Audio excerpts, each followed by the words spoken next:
Hello everyone, मैं राज भंडारी आप सबका स्वागत करता हूं अपने इलेक्ट्रिकल अड्डा में। आज जो मैं आप सबके सामने नेक्स्ट वीडियो लेके आऊँ वो लेके आऊँ यूके बोर्ड यानी उत्तराखंड बोर्ड के लिए जो क्लास 12th और 10th के जो बच्चे हैं, बोर्ड वाले बच्चे जो 2025 में जो बोर्ड के एग्ज़ाम देंगे, उनके लिए एक ब्रेकिंग न्यूज़ आई है। ठीक है, अब ये ब्रेकिंग न्यूज़ क्या है, आज ही ये न्यूज़पेपर में आई होगी। बहुत सारे बच्चों ने जो न्यूज़पेपर पढ़ते हैं उन्होंने तो देख भी लिया होगा। ठीक है, तो इस न्यूज़पेपर में क्या है, ये देखो दैनिक जागरण की ये न्यूज़ है। ठीक है, जिसमें लिखा है कि अब बोर्ड परीक्षा में रिपीट नहीं होंगे सवाल।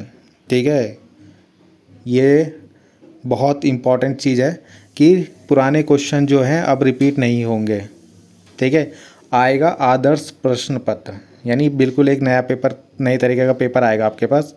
ठीक है, यानी जो अभी तक आप लोग होते थे ना, इम्पॉर्टेंट क्वेश्चन पढ़ के चले जाते थे प्रीवियस ईयर के, जो पुराने पेपर्स में आए होंगे, है ना, पुराने 5-6 सालों के पेपर्स देख लेते थे, मॉडल पेपर देख लेते थे, उनके जो क्वेश्चन थे वही रिपीट हो जाते थे। तो ऐसा नहीं होगा, अब आपके पास बिल्कुल नए तरीके के क्वेश्चन आएंगे।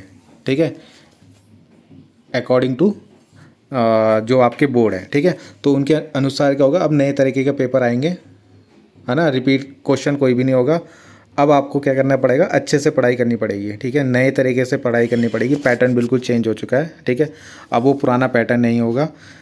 तो इसमें बदलाव की ज़रूरत क्यों पड़ी, क्यों ये चेंज कर रहे हैं, तो इसमें लिखा है कि जैसे कि आप लोग क्या करोगे, देखा गया है कि पुराने सारे सब्जेक्ट जो फिजिक्स है, केमिस्ट्री, बायो है ना, इनके जो है पुराने क्वेश्चन रिपीट हो रहे थे बार बार। जब भी मैंने दिखाए भी होंगे, इतने सारे पेपर मैंने आपको करवाए, तो सब में क्या है, पुराने क्वेश्चन रिपीट हो जाते थे। तो अब ऐसा नहीं होगा, नए तरह के क्वेश्चन पूछे जाएंगे। ठीक है, और इसलिए किया जा रहा है ताकि आप आगे जो आप कॉम्पिटिटिव एग्ज़ाम दोगे, है ना, जैसे नीट का एग्ज़ाम देगा कोई, सीयूटी का एग्ज़ाम देगा, जेई का एग्ज़ाम देगा, तो उसमें जो है उस तरीके के क्वेश्चन आपसे पूछे जाएंगे ताकि आपकी अच्छी प्रिपरेशन हो जाए।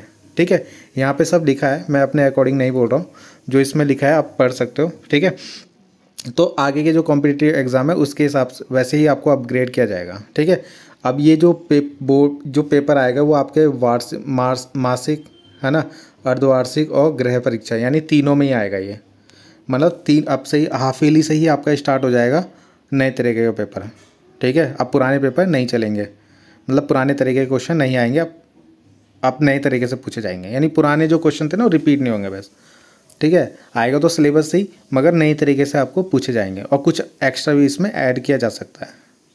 ठीक है, बाकी इसकी तो तैयारी चल रही है, इनकी जो 6 सितंबर से इनकी पेपर जो मतलब किस तरीके से इनको प्रशिक्षण दिया जाएगा। ठीक है, तो किस तरीके से पेपर बनाया जाए, जो भी होगा। ठीक है, तो मेन टॉपिक ये है कि आप क्वेश्चन आपके रिपीट नहीं होंगे, आपको अच्छे से पढ़ना पड़ेगा। ठीक है, आप ये बहुत से बच्चों के लिए अच्छी बात भी है, बहुत से जो है के लिए बुरी बात भी है। अच्छी बात उनके लिए जो अच्छे से पढ़ते हैं बच्चे, ठीक है, डीपली पढ़ते हैं, तो उनको आगे के जो पेपर जो देंगे उनके लिए अच्छी सी प्रिपरेशन हो जाएगी। अब पता चल जाएगा किस तरीके से आगे पेपर आते हैं आपके कॉम्पिटिटिव एग्ज़ाम, उसी हिसाब से पेपर बनाए जाएंगे। ठीक है, और जो बच्चे केवल इम्पॉर्टेंट पढ़ के जाते थे उनके लिए बुरी खबर हो गई। ठीक है, तो उन्हें भी अब अच्छे से नई तरीके से पढ़ाई करनी पड़ेगी। ठीक है, तो आप लोगों को प्रिपरेशन करना पड़ेगा सही तरीके से।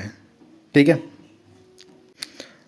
तो ये जो पेपर बनाए जाएंगे ये आपकी राष्ट्रीय शिक्षा नीति जो है, ठीक है, उनके हिसाब से ये पेपर डिज़ाइन किए जाएंगे। ठीक है, तो ये है बस आपका, बाकी आप लोग कमेंट करना कि आप लोगों को जो ये डिसीजन है किस तरीके से लगा। ठीक है, अच्छा लगा या बुरा लगा। बाकी ये है कि सही बात है, अच्छी बात है कि चेंजेस होने चाहिए हर चीज़ में। ठीक है, बस ये है कि थोड़ा लेट हो गया, मगर ये है कि अच्छी बात है कि नए तरीके से पेपर आएगा आपके पास, नई चीज़ें जो आप आगे जो फेस करोगे वो अभी से आपको अपने एग्ज़ाम में दिखेगा। वरना ऐसा होता था कि बच्चे केवल इंपॉर्टेंट पढ़ के चले जाते थे, बस हो गया।